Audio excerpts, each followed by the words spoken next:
Hi. So I'm going back to the talking head format for today. Today is March 28th. This is the Daily Octane. I am going to do a little bit of a rant here, I think. I'm not sure how excited I'm going to get about it or how much I'm actually going to bitch. But I have some things that have been going on, mostly in social media, that I wanted to address. And one of them is that I have reached this point where I am fed up, is the best word I can use. I am confused by and fed up by the increasing number of people that simply have no idea what they're talking about. Now, I am not, before we get too far into this or before you rage on the other end of this video, I am not an expert on any of the things that are going on in the world right now, at all. I completely lost my train of thought here. I got a call. Somebody actually looking for a massage right now. Crazy. You know, the thing is, I'm not an expert on anything that's happening. I'm not an epidemiologist.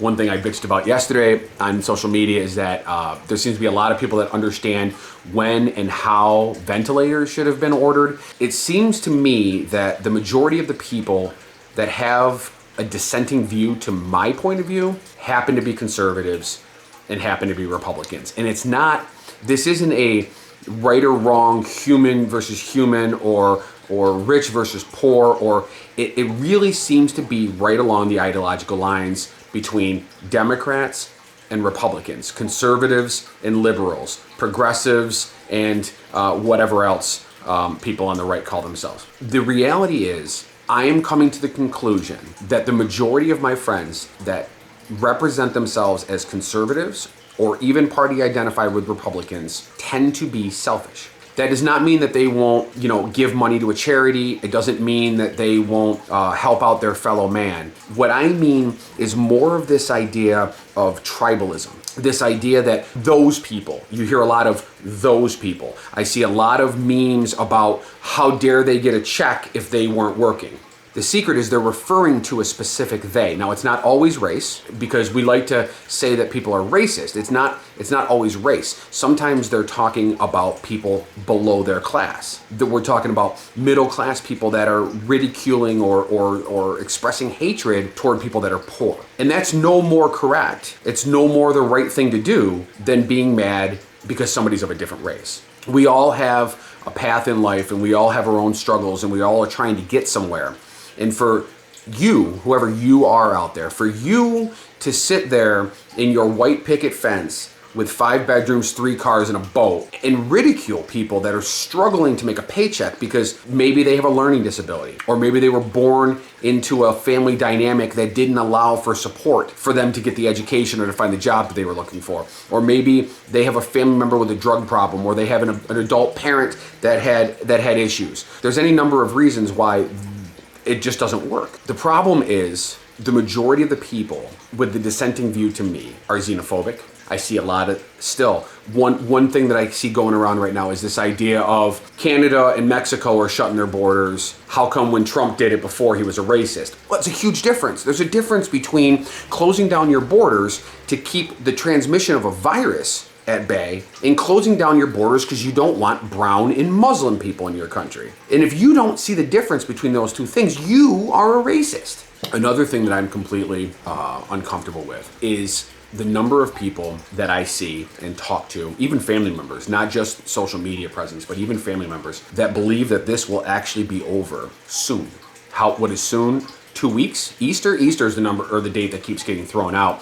You got the President of the United States doing a daily press briefing. He keeps referring to Easter as when he thinks that we'll all be back to work. Naive is not a strong enough word for how ridiculous that is. This is not going to be over that quick. China dealt with this for at least 4 months, right? So we don't know how soon it actually started because the news that came out of there may have been delayed. They may have been hiding some of the reality of how bad it was in Wuhan. But even if you take a pragmatic approach and look at just what we know, it went on for 4 months. So it started here in the very beginning of March, or even the second week of March. So even if you extrapolate out 4 months from there, that still puts us way beyond Easter. It puts us into the summer. And the reality is that in China and in South Korea and among other places, they really did a strict lockdown. What we are experiencing here in the United States, and especially here in New York, is not a strict lockdown. I was at the Erie Canal Trail 2 days ago. There were hundreds of people there. I was at the West Shore Trail of Onondaga Lake yesterday. There was probably 100 people there. I went to Target yesterday because we needed something for the house. It was certainly not a normal day in Target, but there was a lot of people in that parking lot. We drove by the Wegmans in DeWitt. It was not full, but it was really busy. And so that is not a lockdown. That is not the kind of social distancing that is going to keep us safe. It's not going to keep it from transmitting. It's going to continue to exponentially grow just like it has been. So the idea of status quo and a 4-month resolution is even naive. This could easily go on long beyond that. We could be looking at end of August and into September before this resolves. I do believe, again, I'm not an epidemiologist. I am not pretending to have the answers to these things.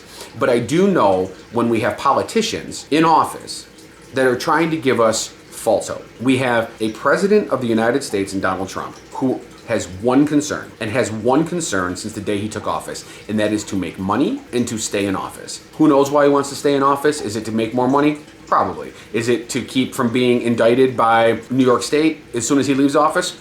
Probably. But regardless, he is out there touting that this is going to be over soon and that our economy is going to resolve and that people want to get back to work because he is afraid of what happens in an economic downturn. We are already technically in a recession. A depression is next. And I don't see how this goes on for 6 months, even 4 months, without that becoming a reality. And what does that mean for his presidency?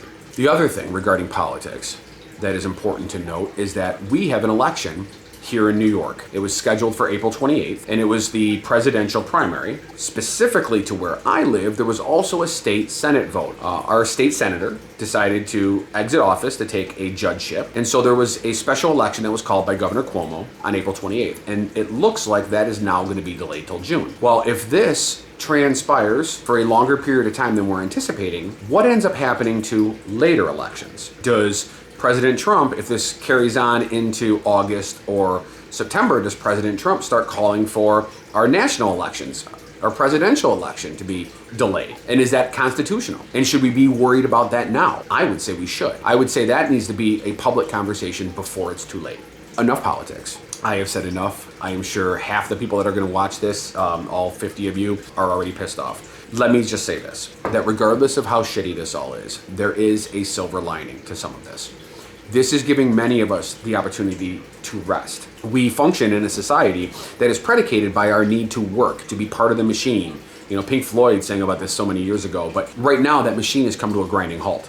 Certainly there's, the healthcare industry, the food industry, those things are still functioning, but the majority of us are not working. There's a large percentage of the population that is part of the daily grind of our economy that is sitting home. This gives you a chance to rest. Now, it is not in ideal conditions as far as stress and the things that we need to be healthy, but we have the opportunity, you have the opportunity, go out, exercise, go out in your neighborhood and go for a walk. If there's a park that's not too full of people, go for a jog. I took my kayak. You saw the video yesterday. I took my kayak out.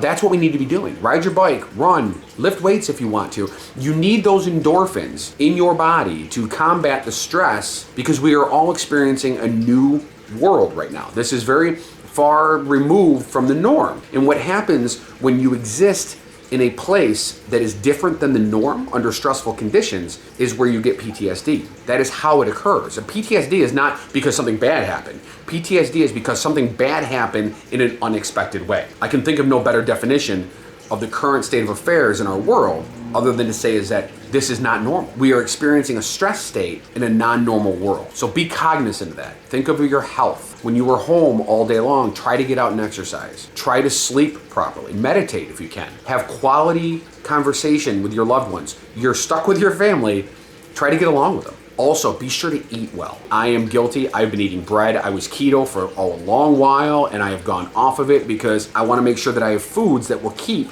because I don't want to keep going to the store. And unfortunately, one of the downsides of keto is it tends to be a lot of things that spoil quickly, vegetables and meats and stuff like that. And you can freeze meats, but I want to keep a supply in case our supply chains break down. So that supply is taking up my freezer space. What I'm doing is I'm being forced to shop 4 or 5 days at a time, but it's easier just to buy foods that I know won't spoil in a day or two. So I went off of keto. You want to make sure that you're not falling into this hole of eating cakes and cookies and crackers and chips and all these kind of things, because you're not getting your normal exercise if you're sitting on the couch as well. So make sure you're making healthy choices. And know this is going to end. It is, far as I can tell, from everything that I have heard and everything that I have seen, this is not an extinction level event. I don't believe, even with all the power of the media combined with the government, I don't believe they could hide that from us. I'm not some conspiracy theorist that thinks that this was a plague weapon, some kind of bioterror weapon that was released. I think that's all nonsense. I think this is exactly what it is. There was a virus that was prevalent in a bat species, and as people in Wuhan, China, got into those natural spaces through, growth of the human population and deforestation, that virus jumped from the bat population to the human population, and we don't have a defense for it right now. That's all it is. It's terrifying, it's scary, it's crazy. There's so many unknowns. Even the people that claim to be, experts on this have conflicting opinions on what's next. But it's going to come to an end. If it's 2 months, if it's 4 months, if it's 6 months, life will, at least to a certain extent, get back to normal. And have faith in that. So live right, be healthy, keep your energy up, have good communication. Don't fall down rabbit holes. Don't get into too big of arguments. I'm guilty of that too. I've been picking fights with people left and right on social media. But we have one world. We have one society. And many of us on the ideological opposite sides of the aisle, especially politically, have very strong opinions on what we should be doing, what should we be doing in the aftermath of all this. We don't want to lose sight of the glaring inadequacies that this virus has displayed for us. We weren't prepared. Why weren't we prepared? What can we do to be prepared for the next one? Because I think it's pretty certain to say that this is going to come again, whether it's this same strain next year or whether it's another virus 5 or 6 years from now or 10 years from now. It doesn't matter. We got to stop kicking the can down the curb. That is my piece for today. I know this wasn't a fun video to watch, but if you actually stuck through it, I appreciate it. Click subscribe, go to my website, thedailyoctane.com. There'll be a blog version of probably the same rant there as well. And I thank you for watching. I hope you are doing all the things that you need to do to be healthy during this crazy time, and hopefully I'll see you tomorrow. Thanks for watching.